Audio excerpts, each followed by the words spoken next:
let me give you a prediction, put it on perspective. If you compare the number of IoTs, the Internet of Things devices from 2020 this year to 2030, okay, in 9 years now, we only have 3%, okay, of the Internet of Things that will be with us, working with us in 9 years.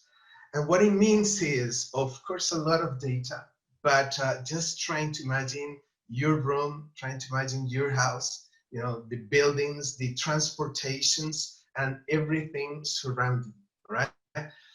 And, you know, just connecting to the workplace. The digital transformation we need, not the digitization, digital transformation we need is adapting every process to the needs we have and the environment, right? So it is a wonderful time coming, okay? But it's a lot of work and adaptation for every human being. We have to remember that we have different people, okay? We have males and females. We have people tall, you know, and short. We have people from different places. We have people speaking different languages, okay? We have people also communicating not in a verbal, but, you know, saying hello with their hands, okay? So we have to think on all those humans integrated by technology in the 2030, you know, with the number of different devices multiplied, you know, by 1,000 times, okay? And that will be a wonderful world, and that's the journey we have. And I think, honestly, it's a wonderful time for technology. I think that one prediction that is not, in fact, a prediction is that the pandemic has demonstrated that we should be prepared to bypass temporarily the physical world to survive and continue our human being evolution. This is, I think, now it's quite clear. And this is the point where wireless technologies come to support our activities seamlessly, okay? So I think coronavirus is requiring reducing physical interaction. So one answer to this situation, for sure, now it's clear that are wireless technologies that reduce physical contact. For example, if we take a look back for a while, probably all of us have seen how some wireless technologies in the past, even considered a few months ago, old technologies, are demonstrating that during the pandemic are the most effective solutions for the new needs. And please note that the need to reduce the physical contact between people and objects is absolutely behind. So it's quite clear that a promising future for the wireless technologies such as QR codes, NFC, or Bluetooth.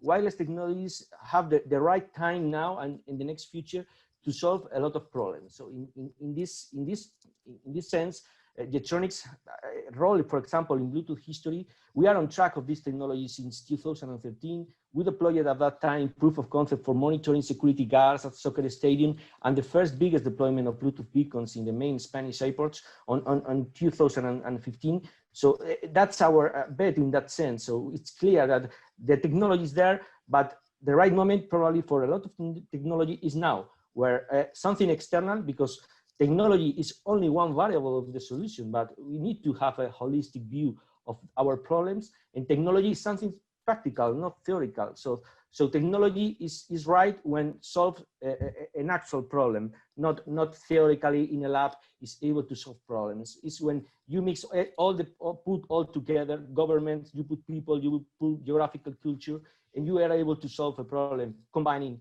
all of the variables. So maybe just one more final point for me. To put it simply, since you asked about prediction, if you look at the current state of technology right now in terms of virtual conferencing, like Zoom we are on, you notice something is missing, right? That's why we talk about physical presence is still there. And I always ask myself, what is that is missing? And it comes to because, and at the end of the day, we are all still humans. And if you know humans, we have the 5 senses. Honestly, right now, we're only using the visual, which is 2-dimension actually, and our audio.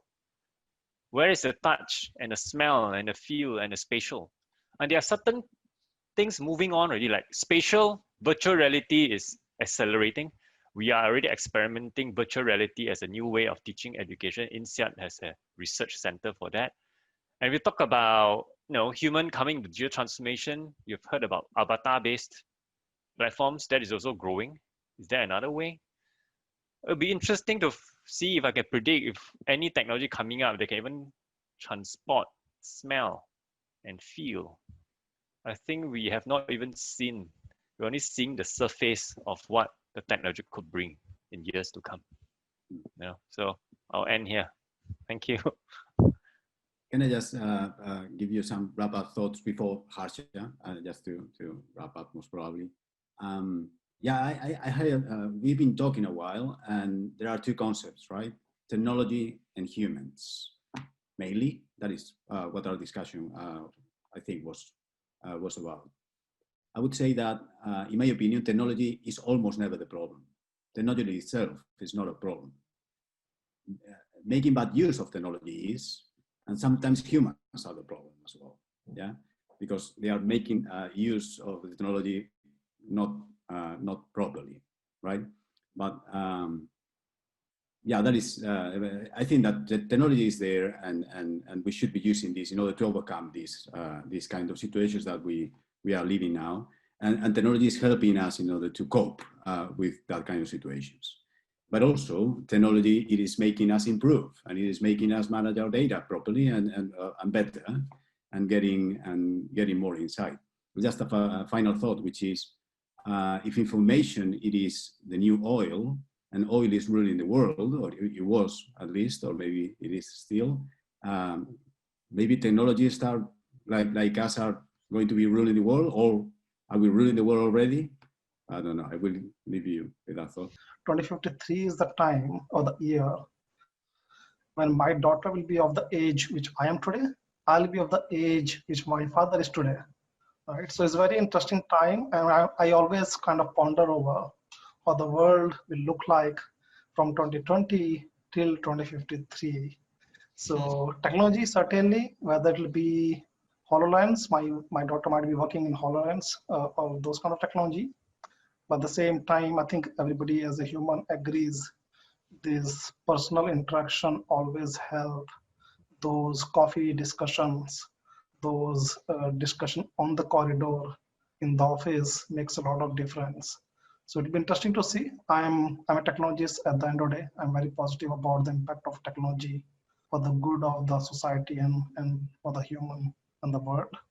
At the same time, we should also be mindful that in this race of digital transformation, we shouldn't focus on transformation first and then see where the digital comes along. So we call the term transformation digital, rather digital transformation. So that's my 2 cents as a takeaway.